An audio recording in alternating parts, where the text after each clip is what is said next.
दोस्तों नमस्कार। किस्सा गोई में आज हम सुनेंगे मुंशी प्रेमचंद की कहानी अलग्योझा।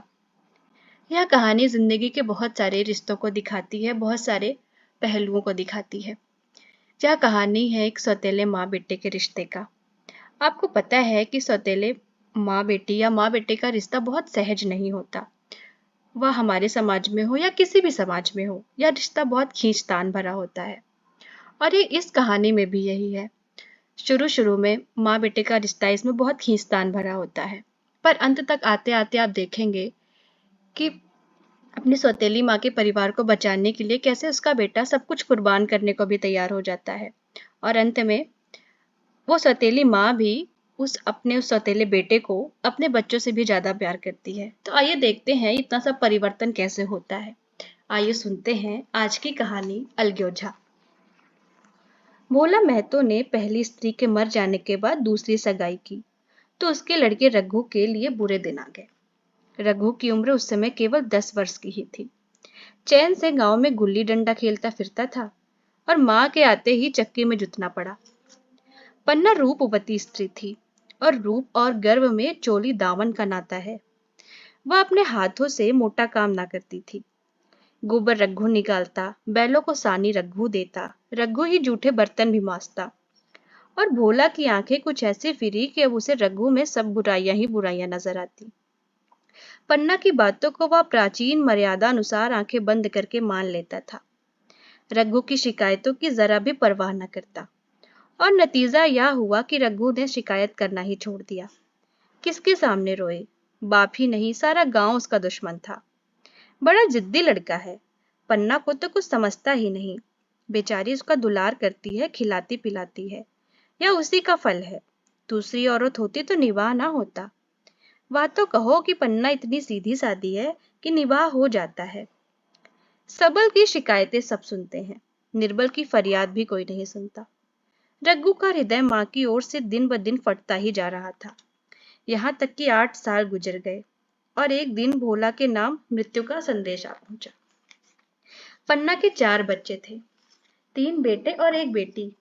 इतना बड़ा खर्च और कमाने वाला कोई नहीं। रघु अब क्यों पूछने लगा? यह मानी हुई बात थी। अपनी स्त्री लाएगा और अलग रहेगा। स्त्री आकर और भी आग लगाएगी। पन्ना को चारों ओर अंधेरा ही अंधेरा दिखाई देता है। पर कुछ भी हो, वह रघु की आश्रय बनकर घर में ना रहेगी। जिस दिन से घर में उसने राज किया, अब उसमें लौंडी बन के ना रहेगी।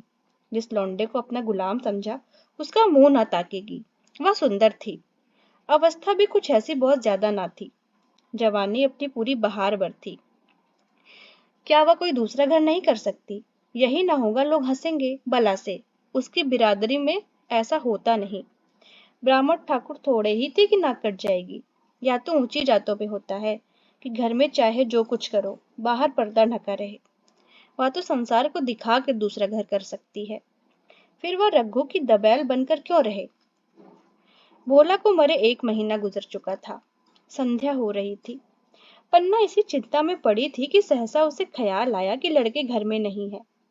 या बैलों के लौटने की बेला है। कहीं कोई लड़का उसके नीचे ना आ जाए। अब द्वार पर कौन है जो उनकी देखभाल करेगा? घर से बाहर निकली तो देखा रघु अपने झोपड़े में बैठा ऊख की गड़ेरिया बना रहा है और तीनों लड़के उसे घेरे हुए हैं। और छोटी लड़की गर्दन में हाथ डाले उसकी पीठ पर सवार होने की चेष्टा कर रही है। पन्ना को अपनी आंखों पर विश्वास न आया। आज तो यह नई बात है। शायद दुनिया को दिखाता है कि मैं अपने भाइयों को कितना चाहता हूँ और मन में छुरी रखी हुई है। घात मिले तो जान ही ले ले। काला सांप है, काला सांप। कठोर स्वर में बोली, तुम सबके सब वहां क्या कर रहे हो? घर पे आओ, सांझ की बेला है, गोरू आते ही होंगे। रघु ने विनीत नेत्रों से देखकर कहा, मैं ही तो हूँ काकी, डर किस बात का है? बड़ा लड़का केदार बोला, काकी, रघु दादा ने हमारे लिए 2 गाड़ियां बना दी हैं। यह देख, एक पर हम और खुन्नू बैठेंगे, दूसरे पर लक्ष्मण और झुनिया। दादा दोनों गाड़ियां भी खींचेंगे। यह कहकर वह कोने से छोटी छोटी गाड़ियां निकाल लाया। 4 पहिए लगे थे। बैठने के लिए तख्ते और रोक के लिए दोनों तरफ बाजू थे। पन्ना ने आश्चर्य से पूछा, ये गाड़ियां किसने बनाई? केदार ने चिढ़कर कहा, रघु दादा ने बनाई है, और किसने? भगत के घर से बसुला और रुखानी मांग लाए और झटपट बना दी। खूब दौड़ती हैं काकी, बैठ खुन्नू, मैं खींचू। खुन्नू गाड़ी में बैठ गया, केदार खींचने लगा। चर चर का शोर हुआ, मानो गाड़ी भी इस खेल में लड़कों के साथ शरीक है। लक्ष्मण ने दूसरी गाड़ी पर बैठकर कहा, दादा खींचो। रघु ने झुनिया को भी गाड़ी में बैठा दिया और गाड़ी खींचता हुआ दौड़ा। तीनों लड़के तालियां बजाने लगे। पन्ना चकित नेत्रों से यह दृश्य देख रही थी और सोच रही थी, क्या वह यही रघु है या कोई और। थोड़ी देर बाद दोनों गाड़ियां लौटी। लड़के घर में आकर इस यान यात्रा के अनुभव का बयान करने लगे। कितने खुश थे सब, मानो हवाई जहाज पर बैठकर आए हों। खुन्नू ने कहा, काकी सच, पेड़ दौड़ रहे थे। लक्ष्मण, और बछिया कैसे भागी? सबकी सब दौड़ी। केदार, काकी, रघु दादा दोनों गाड़ियां एक साथ खींच ले जाते हैं। झुनिया उनमें सबसे छोटी थी। उसकी व्यंजना शक्ति उछल कूद और नेत्रों तक ही परिमित थी। तालियां बजा बजा कर नाच रही थी। खुन्नो, अब हमारे घर एक गाय भी आएगी काकी। रघु दादा ने गिरधारी से कहा है कि हमें एक गाय ला दें, और गिरधारी बोला कि कल लाऊंगा। केदार, 3 सेर दूध देती है काकी, खूब दूध पियेंगे। इतने में रघु भी अंदर आ गया।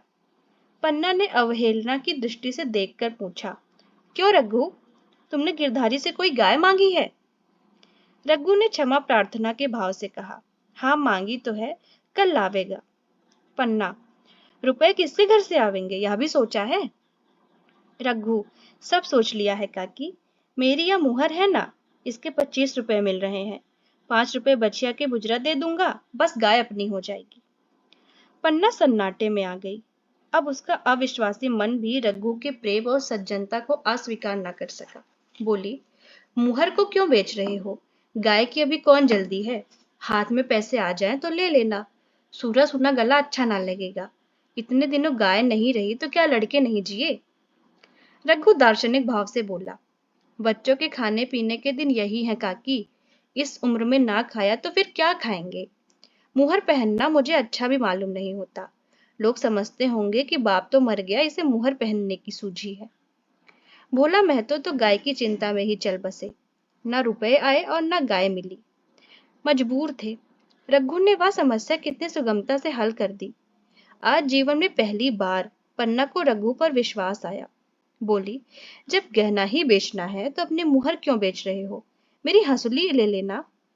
रघु, नहीं काकी, वह तुम्हारे गले में बहुत अच्छी लगती है। मर्दों को क्या, मुहर पहने या ना पहने। पन्ना, चल, मैं बूढ़ी हुई, अब मुझे हंसुली पहनकर क्या करना है? तू अभी लड़का है, तेरा गला गला सूना अच्छा ना लगेगा।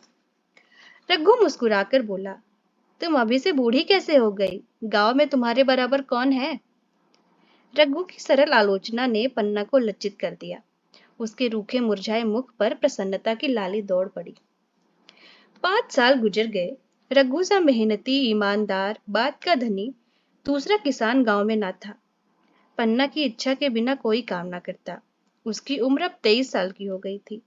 पन्ना बार बार कहती, भैया बहू को विदा कर ले आओ, कब तक नैहर में पड़ी रहेगी? सब लोग मुझे को बदनाम करते हैं कि यही बहू को आने नहीं देती। मगर रघु टाल देता था, कहता था कि अभी जल्दी क्या है। उसे अपनी स्त्री के रंग ढंग का परिचय दूसरों से मिल चुका था। ऐसी औरत को घर में लाकर वह शांति में बाधा नहीं डालना चाहता था। आखिर एक दिन पन्ना ने जिद करके कहा, तो तुम ना लाओगी? कह दिया कि अभी कोई जल्दी नहीं है। तुम्हारे लिए जल्दी ना होगी, मेरे लिए तो है। मैं आज ही आदमी भेजती हूँ। पछताओगी काकी, उसका मिजाज अच्छा नहीं है। तुम्हारी बला से। जब मैं उससे बोलूंगी ही नहीं तो क्या वह हवा से लड़ेगी?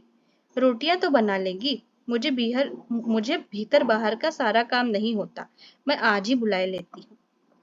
बुलाना चाहती हो तो बुला लो, मगर फिर यह ना कहना कि यह मेहरिया को ठीक नहीं करता, उसका गुलाम हो गया। अरे ना कहूंगी, जाकर 2 साड़ियां और मिठाई ले आ। तीसरे दिन मुलिया मैके से आ गई। दरवाजे पर नगाड़े बजे, शहनाइयों की मधुर ध्वनि आकाश में गूंजने लगी। मुंह दिखावे की रस्मदा हुई। वह इस मरुभूमि में निर्मल जलधारा थी। गेहुआ रंग था, बड़ी बड़ी नुकीली पलकें, कपोलों पर हल्की सुर्खी, आंखों में प्रबल आकर्षण। रघु उसे देखते ही मंत्रमुग्ध हो गया। प्रातःकाल का पानी का घड़ा लेकर जब चलती उसका गेहुआ रंग प्रभात की सुनहली किरणों से कुंदन हो जाता, मानो उषा अपनी सारी सुगंध, सारा विकास और सारा उन्माद लिए मुस्कुराती चली जाती हो। दोस्तों, आज इतना ही। आगे कहानी पढ़ेंगे हम अगले भाग में। अगर आपको और कोई कहानी सुननी हो तो आप मुझे कमेंट करके ज़रूर बताएं और मेरे चैनल को ज़रूर सब्सक्राइब करें, लाइक करें, शेयर करें। तब तक के लिए नमस्कार। जुड़े रहिए अगले भाग के लिए।